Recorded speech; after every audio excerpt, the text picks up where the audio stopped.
Good afternoon, grown black folks talk. Today our topic is how to watch the news. I want to give a shout out here to my friend Stephen Woodford who called and said, now you've got to be thinking about doing grown black folks talk with everything that's going on. It's a necessity for people to speak. And I told him that I was waiting until I could find something to say that was helpful to us as black people. Of course, I am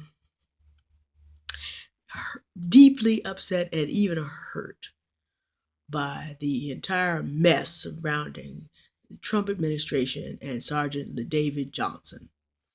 Just a display of disrespect for black life I have rarely seen. However, there are plenty of people talking about this issue and giving vent to how we feel. My job is to help us to think as mature black people. And so let me take a moment to take this issue and talk about how to watch the news. Have you ever thought about every 4 or 5 days on average, 4, 5, 6 days, maybe a week, there's another, crazy thing that happens with the Trump administration and everybody's all upset. And it gets massive coverage and we're all sitting there looking at it. Okay. When you watch the news, first understand what it is that you're looking at. The mainstream media, and I'm only going to talk about the news media right now, exists for one fundamental purpose. It is not the one you think. Informing the people of what they need to know to operate as free citizens in a free country is not the point. Because even from the beginning of the United States, the media helped to keep certain people, to justify why certain people, 4 million or so, were not ever supposed to be free. So that was never the point. Today, it exists to move advertising. Whatever else the mainstream news media may do, it exists to move advertising. I found this out when I was a professional copy editor. You had a situation where the ads on the page were sometimes worth $10,000 each. So the length of the story that you got to publish on that page depended on how big that ad stack was. There may be details you needed to know to truly understand what you were reading, but that didn't make any difference. If the ads were so large and the story had to be trimmed to fit, that's what you did. I used to design papers. I know something about that. I would do my best as a copy editor to move key parts upwards so that they would be read, but sometimes you just couldn't. You had to fit a large article into a small space, and you had to cut it. So a lot of news that you need is not going to be there if they can sell another ad. 2, this also means that every newspaper you pick up every day represents about $1 million in investment from companies and corporations and companies. And this is what pays the bills for the rest of the news apparatus. It pays the salaries. It pays the cost of doing research. It pays for everything else that happens in journalism. This is also true in television, magazines, and online. Ever notice those ads you watch and you just click off because you just hate them? So, the more media you intake, the more ads you're served. The more ads you are served, the more money the media companies make. Now, if you really want better media, you have to starve out the ones that are providing you what you don't want. But that means you have to stop looking at them. That's number 1. Number 2, understand that we have in office right now someone who is, there's a very old piece of music.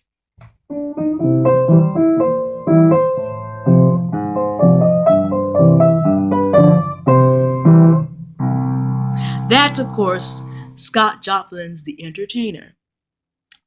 President Donald J. Trump is a well-known media personality. He's been entertaining us for a lot of years, and he is the best gift-wrapped media personality that the mainstream media has seen for a long time. President Trump makes you look. I don't care whether you love him or hate him. That is irrelevant. He will make you look. You are going to pay attention unless you realize you wouldn't go to a 5-hour circus every day. You might do that once a month or once a year. But once you realize that what you're looking at is a vast scene of entertainment to sell ads and make money, which President Donald Trump also has a reputation of being very good at, this will cause you to watch the news a little differently. The reason President Trump is in office, he got all kinds of free media coverage because he moves advertising in front of people. That's just a fact. And so, no matter how much he attacks the media, and no matter how much certain media personalities do loathe him, none of them are going to give us the kind of news behind the news that would change enough people's opinions to question, to very seriously question some of the things he's been doing. I know that for 60 million of us, we don't need that much convincing. But in terms of things that would convince every law-abiding citizen that cares about this nation, if there is such news, it's not going to be across the airwaves because the media have a love affair with this man. After all, what media personality can you think of that moves people on everything from social media to online videos to television to magazines and newspapers and has made them so much money? First, understand a lot of what passes for the news is just entertainment. You have a master of entertainment in Donald Trump, and you have a media that slops it up because it pays the bills. And that is not going to stop as soon as some people would like, because there's too much money being made on the Donald Trump show. That said, let me talk about the positives of how to watch the news. Take the names of the people that anger you: Donald Trump, Mike Pence, Jeff Sessions, Betsy DeVos, Ben Carson. Google them and put one word after your Google search: policy. Find out what their policies are. Find out what it is that they are doing behind the scenes while the Donald Trump show continues on. Because here is a hard reality that most of us have not had a chance to really realize, depending on how much you remember of any civics courses. If Donald Trump were impeached tomorrow, Mike Pence would become president. If Mike Pence were impeached the next day, the Speaker of the House becomes president. That's Paul Ryan. You might want to know what Paul Ryan's policy is. When you begin to read about the policies of these people and what they've actually been up to, then you learn about the news behind the news. Let me give you one strand of the news behind the news that you'll begin to notice very quickly. Since December the 6th, 1865, there has been both a backdoor and a concerted effort to put black people back in slavery, since at least that long. In that month, two things happened. The 13th Amendment was ratified. This was given to us by President Abraham Lincoln. And on the good half of the 13th Amendment, Google the text of the 13th Amendment. Do that like today. You will see that slavery is abolished in all United States, in the United States and all its territories. But the last part of it says it makes an exception if you should happen to be caught up in felony imprisonment. Go look it up. It was ratified December the 6th, 1865, which is also pretty much the same time, it could have been December or January, that some former Confederates formed the Ku Klux Klan, the oldest terrorist group in American history. That's right. All of these people on both the United States government side and also the former Confederate side had one thing in mind. We're not that interested in black people being free. In 1865, you also had your first laws so that black people who were homeless and jobless could be jailed for this and then put back to work on however the owner of the jail wanted to loan them out, including to their former masters. And this is the beginning of the prison slavery system.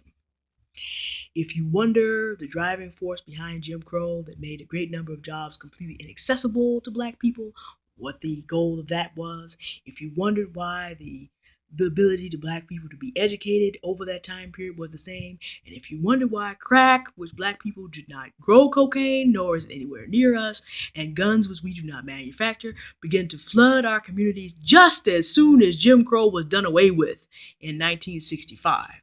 And why you have educational policies that do not favor our children to allow them to grow up to be citizens who can support themselves and their families. If you understand the news behind the news, then you will see what the general trend is. And then once you see it, then you can protect yourself as a free citizen of the United States of America who is involved in their children being free.